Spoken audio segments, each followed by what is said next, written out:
Mr. Chairman. Thank you, Mr. Secretary.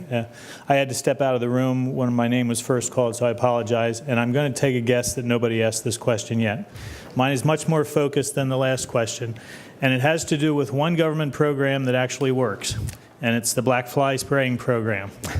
Last year, something went horribly wrong with that program, at least as it affects the residents of the 87th Legislative District.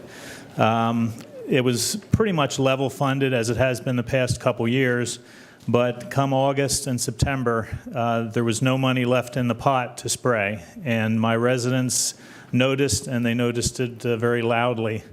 And I think your executive deputy lives in one of the areas where it's affected by the black fly, and as does the governor's chief of staff. So if you need any documentation that the program works when you spray and it doesn't work when you don't, there are two good sources.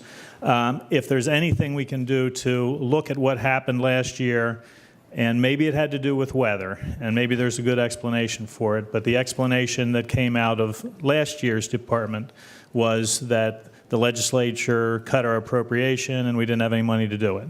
So hopefully that will not need to be an answer this year, if you could like to address it. I understand the importance that the black fly program has to a lot of folks around the state. And we're very sensitive to the public concerns about that. The proposal is level funding the program again this year, so we'll have pretty much the same coverage as last year. The good news is the cold spring, we think, will allow us to stretch out the spraying season a little bit. That's the hope.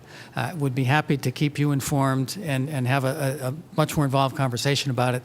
But this cold snap that we've had in February into early March, actually, we think will help us to be able to extend. Well, that's good news, and I do get emails from Doug Orr whenever they're going up in the helicopter. So I know they're out there spraying, but they stopped coming in August. And I would hope that if that happens this year, we might be able to shift some money somewhere in the department with that sized budget to do a little extra spraying in the fall. So we'll look forward to keep our fingers crossed for good weather and good spraying conditions. And happy to keep you informed on Thanks that. very much. Thank you, Mr. Chairman.